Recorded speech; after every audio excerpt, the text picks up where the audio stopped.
കഴിഞ്ഞ ദിവസങ്ങളിലൊക്കെ നമ്മൾ നൽകിയ തട്ടിക്കൊണ്ടുപോകൽ കേസിൽ അതിൽ ഇന്ന് വന്ന ശുഭവാർത്ത അനൂസ് റോഷനെ കണ്ടെത്തിയിരിക്കുന്നു എന്നുള്ളതാണ്.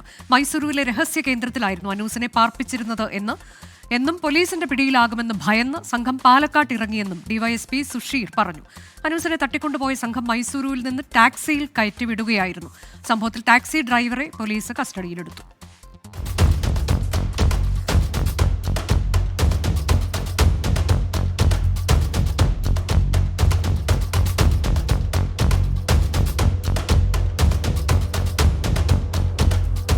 കഴിഞ്ഞ ശനിയാഴ്ചയാണ് കൊടുവള്ളി സ്വദേശിയായ അന്നൂസ് റോഷൻ എന്ന 21-കാരനെ ഒരു സംഘം വീട്ടിലെത്തി തട്ടിക്കൊണ്ടുപോയത്.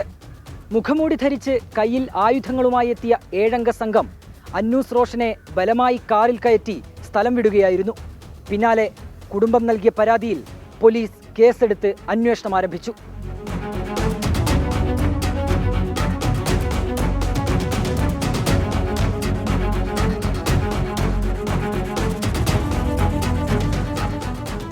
അന്നൂസ് റോഷന്റെ വിദേശത്തുള്ള സഹോദരൻ അജ്മൽ റോഷനുമായി ബന്ധപ്പെട്ട ചില സാമ്പത്തിക ഇടപാടുകളാണ് തട്ടിക്കൊണ്ടുപോകലിന് പിന്നിൽ എന്ന നിഗമനത്തിലേക്ക് പോലീസ് എത്തി. ഇത് കേന്ദ്രീകരിച്ചായി പിന്നീടുള്ള അന്വേഷണം. CCTV ദൃശ്യങ്ങൾ പരിശോധിച്ചതിൽ നിന്ന് പ്രതികളെക്കുറിച്ചുള്ള സൂചന ലഭിച്ചു. പോലീസ് ലുക്കൌട്ട് നോട്ടീസ് പുറത്തിറക്കി. ഇതിനിടെ മുഖ്യപ്രതികളെ സഹായിച്ച 3 പേർ പോലീസിന്റെ പിടിയിലായി. പിന്നാലെ ഇന്ന് രാവിലെയാണ് അന്നൂസ് റോഷനെ കണ്ടെത്തി എന്ന വിവരം പോലീസ് കുടുംബത്തെ അറിയിക്കുന്നത്. അനൂസ് റോഷനെ രഹസ്യമായിട്ട് മൈസൂരിൽ സൂക്ഷിച്ചു. പോലീസ് സംഘം അവിടെ എത്തി. പ്രതികൾക്കെതിരെയുള്ള ലുക്കൌട്ട് സർക്കുലറും മറ്റ് നോട്ടീസുകളും അവിടെ ഹോട്ടലുകൾ റിസോർട്ടുകളിലൊക്കെ പോലീസ് സർക്കുലേറ്റ് ചെയ്തിരുന്നു. പ്രതികൾ പിടിയിലാവുമെന്ന അവസ്ഥ വന്നപ്പം അവർ കേരളത്തിലേക്ക് രക്ഷപ്പെടാൻ നോക്കി. പോലീസിന്റെ സാന്നിധ്യം അറിഞ്ഞു പാലക്കാട് ഇറങ്ങി. തുടർന്ന് വാഹനം കൊണ്ടോട്ടിയിൽ വെച്ച് ഇന്റർഫിയർ ചെയ്തിട്ടാണ് അനൂസ് റോഷനെ ഞങ്ങളിപ്പോൾ മോചിപ്പിച്ചത്.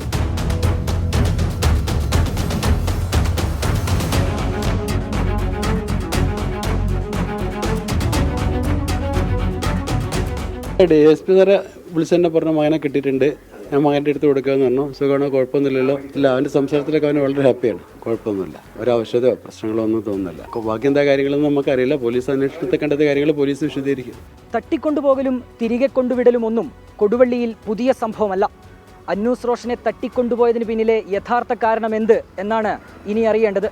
കഥയുടെ ചുരുളഴിയാൻ മുഖ്യപ്രതികൾ ഉടൻ പിടിയിലാകുമെന്ന പ്രതീക്ഷയിലാണ് പോലീസ്. അഭിലാഷ് പള്ളിക്കരയ്ക്കൊപ്പം അഭിജിത്ത് മുഴക്കുന്ന്, 24 കോഴിക്കോട്.